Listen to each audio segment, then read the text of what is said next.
기존 대장 아파트들은 이제 정고점을 뚫었으니까 그런 데보다는 아직 정고점이 뚫리지 않은, 앞으로 이 대장 아파트를 따라갈 수 있는 단지를 중심으로 해서 지금 매매가 계속 일어나고 있다. 지금은 하루라도 빨리 사는 게 맞는 거고요. 그러면 어떤 아파트를 사냐? 선호하는 가격대가 있고, 선호하는 세대수가 있고, 선호하는 입지가 있거든. 그런 1순위, 2순위, 3순위를 긴밀하게 따져가지고 내가 투자를 해서 매수를 하는 게 중요하다고. 지금 나올 수 있는 매물들은 다주택자들 매물밖에는 없다라는 얘기예요. 그렇기 때문에 결국은 정부에서 지금 취할 수 있는 거는 이 보유세 카드를 실행할 수밖에 없다라. 자, 광교 신도시 11월 아파트 매매 건수는 11월 광교 신도시 매매 탑 3는 어디냐면,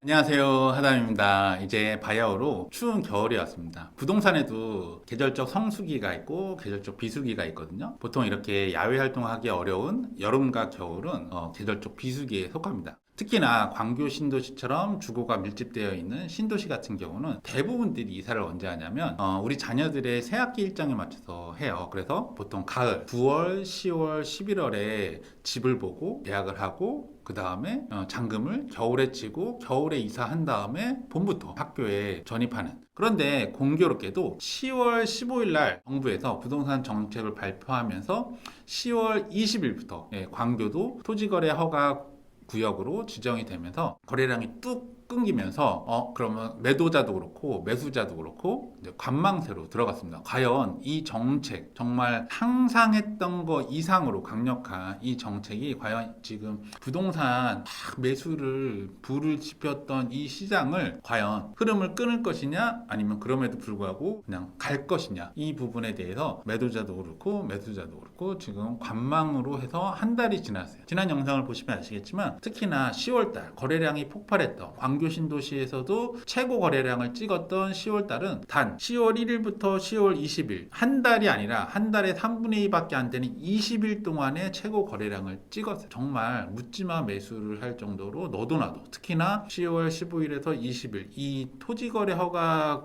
구역이 지정되기 바로 이 4, 5일 동안에 엄청나게 사람들이 마지막 매수를 했습니다. 이때 아니면 내가 못 살 것 같아, 이때 아니면 내가 가려는 이 지역에 못 갈 것 같아 해가지고 오히려 거래가 줄 거를 예상함에도 불구하고 사람들이 마지막 매수를 했다 이거죠. 그런 다음에 지금 한 달이 지났습니다. 그 이후 10월 20일부터는 그 이후에 계약을 했다 그래도 실제로 실거래가로 찍으려고 그러면 약 한 달 정도가 걸려요. 사람들이 궁금한 게 이거잖아요. 토지거래 허가 지정이 됐어. 서울뿐만 아니라 경기 12곳이 추가적으로 지정이 돼서 갑자기 정부에서 그래 해서 꽁꽁 얼었단 말이죠. 이때 과연 사람들은 상승에 베팅을 걸었을까, 하락에 베팅을 걸었을까? 집값은 올라갔을까, 아니면 집값은 떨어졌을까? 매물은 더 나올까, 매물이 걷어질까? 우리가 이제 서울을 안 볼 수가 없거든요. 서울이 아무래도 이 부동산의 지표가 되는 지역이기 때문에 토지거래 허가 지정 이후에 10월 20일 이후에 서울에서도 계속 지금 강남뿐만 아니라 그 일부 지역을 중심으로 해서 지금 신고가가 계속 올라가고 정거점을 뚫고 있다라는 소문을 듣고 있고, 지금 거래가 계속 되고 있다라는 소문을 듣고 있을 거예요. 자, 광교 신도시 11월 아파트 매매 건수는 총 56건으로 그 전달 신기록을 달성했던 187건의 약 3분의 1이죠. 56건으로 거래량은 확 줄었어요. 근데 여러분들이 이 그래프를 보시면 잘 보셔야 돼요. 지금 6월 달에 거래량이 확 발해서 145건으로 한 다음에 6월 달에 정부에서 대출 규제 정책이 확 하면서 거래가 확 끊겼거든요. 그게 7월 달에 49건이에요. 근데 지금 더 강력한 부동산 정책이 발표됐는데도 불구하고 그 다음 달 토지거래 허가 구역이 지정된 11월 달에 56건의 신고가 됐어요. 오히려 7월 달보다 11월 달이 거래가 더 늘었다. 이 영향이 6월 달에 대출 규제의 그 부동산 정책의 영향보다 오히려 토지거래 허가 구역의 이 정부 정책의 영향이 조금 더 사람들의 입장에서는 덜 충격적이었고, 그럼에도 불구하고 매수세가 이어갔다. 아무래도 12월 달 같은 경우는 이 56건보다는 더 줄 거라고 예상을 하지만 7월 달에 49건, 8월 달에 22건 해서 반토막 났던 8월 달 대비 이렇게 56건이 반토막 나는 26건이 될 거냐? 저는 그렇다고 보지 않아요. 12월 달도 이 11월 달 거래 건수보다 살짝 낮은 약 4, 50건의 실거래가 될 거라고 예상을 합니다. 그 말은 사람들이 아직 이 토지거래 허가구역으로 지정됐음에도 불구하고 이 매수세는 아직 살아있다. 그리고 지금 이거는 한시적으로 묶었을 뿐이지 사람들이 어떻게든지 지금 살려고 하는 매수 심리는 강하다. 이렇게 보시면 될 것 같아요. 자, 그러면 제가 지난 영상에 토지거래 허가구역이 지정된 이후에 매매 건수는 줄겠지만 아마 전세 건수나 월세 건수는 이제 점점 공급이 감소하기 때문에 오늘이 가장 싼 전세다. 빨리 전세를 하실 분들은 빨리 거래를 하셔라. 이렇게 말씀을 드렸는데 광교 신도시 11월 아파트 전세 건수는 총 368건으로 그 전달 324건에 40건이 더 추가로 늘어났어요. 올해 7월 달에 372건이 최고 건수였는데 11월 달에 그 최고 건수랑 거의 동일하게 나타났어요. 근데 이 7월 달과 이 11월 달은 틀리게 보셔야 될 게 뭐냐면 지금 여러분들이 들어가서 보시면 아시겠지만 각 도시마다 전세 매물이 거의 없어요. 예. 그럼에도 불구하고 최고 건수의 거래가 됐단 말이에요. 지금 매매는 줄어들었지만 사람들이 지금 광교 신도시에 매매로 들어오기는 이제 앞으로 어려우니까 자, 이번 기회에 그러면 전세로 들어가자. 전세로 들어가지 않으면 아예 내가 광교 신도시에서 살지 못할 수가 있다. 이렇게 판단해서 부랴부랴 전세로 많이 거래가 되셨다. 앞으로 전세 건수는 점점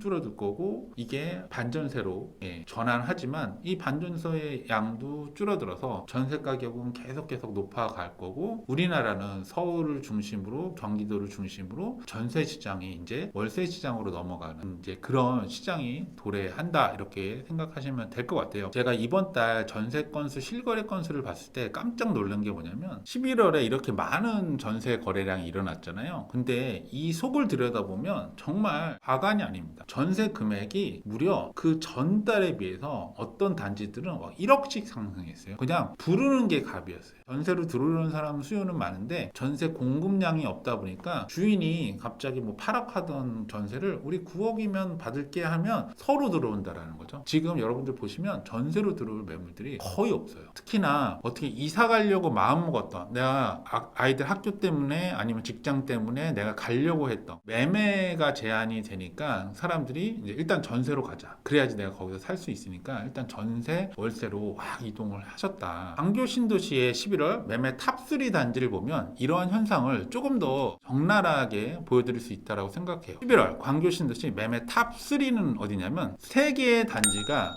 공동 1등을 했어요. 광교 아이파크, 광교 더 포레스트, 광교 호반 베르디움.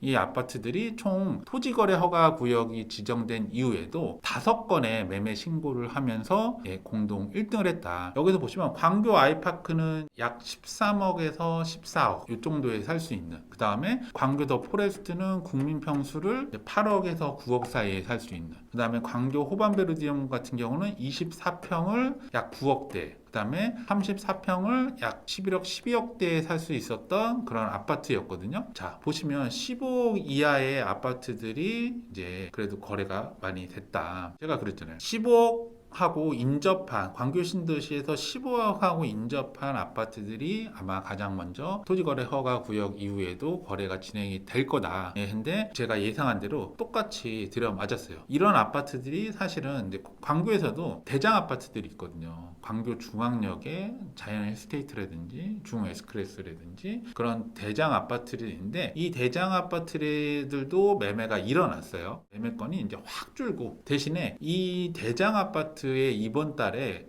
전세가 어마어마하게 했어요. 내가 매매를 못할 거면 이 대장 아파트에 전세로 들어가자 그래서 힐스테이트, 중에스크레스, 이편한 세상 이런 대장 아파트에 거의 약 20건에 달하는 전세 묻지마 전세 계약이 11월 달에 일어났다. 지금 서울 같은 경우도 강남을 중심으로 성동, 마포, 강동 이렇게 사람들이 선호하는 지역은 토지거래 허가구역 이후에도 신고가를 경신하고 있고 정거점을 뚫고 있거든요. 광교도 마찬가지예요. 광교도 서울도 기존에 인기 있던 단지들이 이제 신고가를 하나, 둘, 세 개, 네 개 이렇게 해서 계속 뚫고 있는 그런 상황이고, 현재 이제 광교로 들어오시는 분들은 기존 대장 아파트들은 이제 정고점을 뚫었으니까 그런 데보다는 아직 정고점이 뚫리지 않은 아파트 중에서도 앞으로 이 대장 아파트를 따라갈 수 있는 단지를 중심으로 해서 지금 매매가 계속 일어나고 있다. 서울도 한 달에 아파트 실거래 건수가 약 5천 건이 지금 찍힌다고 합니다. 실제로 찍히는 게 아니라 지금 서울도 토지거래 허가구역으로 지정이 되기 때문에 약 대기 건수가 거래 이제 지금은 아파트를 구매하려면 구청에다가 신고를 해야 되잖아요. 약 3주 정도의 이제 거래 평균 시간이 걸리는데 지금 약 5천 건이 대기를 하고 있어요. 그러면 지금 광교 같은 경우는 보통 서울 건수의 100분의 1 정도가 평균적으로 거래가 일어나거든요. 거의 똑같이. 그럼 광교도 지금 아마 약 40에서 50건 정도가 지금 구청에 대기를 하고 있을 거라고 저는 예상을 합니다. 그래서 제가 12월 달에도 이 거래 건수가 줄어들지 않고 약 40에서 50건이 아마 거래 신고가 될 거다 이렇게 말씀드리는 이유가 그런 이유예요. 그래서 이 실거래 건수가 12월 1월까지 그 전통적인 부동산 비수기에도 불구하고 40건, 50건 이렇게 거래 신고가 되면서 이 부동산 열기는 계속 이어갈 거고, 26년이 되면서 우리가 2026년에 공급 이슈가 있었잖아요. 서울뿐만 아니라 경기도에 공급이 가장 작은 해를 2026년으로 보고 있었는데, 그때가 돌아오면서 과연 정부와 이 매수세의 싸움에서 누가 승리할지가 이제 한 4월, 5월 봄 정도가 되면 이게 확 줄 것이냐 아니면 이게 다시 폭발을 할 것이냐가 판가름이 나지 않을까 이렇게 예상을 합니다. 보통 지금 이 상태로 보면 정부가 아마 질 게 뻔한 시장일 것 같아요. 지금 토지거래 허가구역을 지정했음에도 불구하고 이렇게 거래량이 꺾이지 않고 우리가 말하는 똘똘한 한 채를 위해서 지금 실거래 하시는 분들이 적극적으로 구매를 하고 계시거든요. 그렇기 때문에 앞으로 아마 이 정부에서는 지금 세금, 보유세를 이제 하는 거를 지금 계속 만지작거리고 이제 시장에다가 뿌리기 시작했잖아요. 근데 제 생각할 때는 이 세금 카드를 아무래도 그 전에 올 겨울에 한번 더 꺼내지 않을까 이렇게 생각합니다. 일단은 지금 최고의 화두는 그거예요. 똘똘한 한 채, 그 다음에 공급 부족. 앞으로 아파트 값은 상승할 건데 지금 대부분의 그 중심 지역, 그다음 대장 아파트, 진짜 똘똘한 한 채 이 아파트들은 다 정고점을 넘어가고 신고가를 넘어갔고, 지금 그런 아파트를 투자하기에는 지금은 좀 때가 늦었어요. 지금은 그런 아파트를 지금 손을 댄다라는 거는 사실은 리스크가 좀 더 크다. 저는 그렇게 개인적으로 생각해요. 그러면 지금 광교 아파트든 어디 아파트든 내가 어떤 아파트를 구매하려고 그러면 일단은 내가 실거주 목적으로 내가 구매하신다 그러면 지금은 하루라도 빨리 사는 게 맞는 거고요. 그러면 어떤 아파트를 사냐? 정고점을 뚫지 않은 아파트들이 있어요. 광교에서도 주요 아파트들 중에 아직 정고점에 가지 않은 아파트들이 있어요. 이 정고점이란 3, 4년 전 대비 정고점에 지금 다다르고 있거나 아직 뚫지 않은 아파트들이 있는데, 그 중에서 좋은 매물과 좋은 입지의 아파트를 선별하셔야 된다. 그리고 아까 말씀드린 대로 어떤 사람들이 선호하는 가격대가 있고 선호하는 세대수가 있고 선호하는 입지가 있거든. 그런 1순위, 2순위, 3순위를 긴밀하게 따져가지고 내가 투자를 해서 매수를 하는 게 중요하다라고 저는 그렇게 말씀드릴 수 있어요. 나중에 어쨌든 매물이 나오기에는 지금은 늦었어요. 정부에서 어떤 진짜 보유스 카드를 진짜 확정해서 얘기를 해가지고 그런 기존의 다주택자들이 나오는 매물 말고는 기존 가지고 있는 실제로 살고 있는 사람들이 매물을 내놓을 가능성은 거의 없어요. 왜냐하면 그 사람들도 이동해야 되는데 내가 이동할 때가 정해지지 않았는데 내 매물을 내놓는다는 건 어불성설이잖아요. 결국 지금 나올 수 있는 매물들은 다주택자들 매물밖에는 없다라는 얘기예요. 그렇기 때문에 결국은 정부에서 지금 취할 수 있는 거는 이 보유세 카드를 실행할 수밖에 없다라 저는 그렇게 생각을 하고 있고요. 그랬을 때 내가 매수 포인트를 잡는 사람들은 그런 가성비 있는 단지에 가성비 있는 매물, 가성비 있는 가격의 단지를 아직까지 그 올라갈 여지가 있는 단지를 찍어서 구매를 하셔야 된다. 이렇게 생각하고 있고, 광교 신도시에 아파트를 매수하려는 분들은 이 고정 댓글을 통해서 저에게 상담을 주시면 지금 이제 어떤 단지들이 이제 올라가야 되고 앞으로 올라갈 수 있는 그런 여력이 있는지는 제가 안내해 드릴 수 있을 것 같거든요. 그렇게 도움 드리도록 하겠습니다. 이 영상이 도움이 되셨다면 구독, 좋아요, 알림 설정 부탁드리도록 하겠습니다. 이상 하다임이었습니다. 안녕히 계십시오.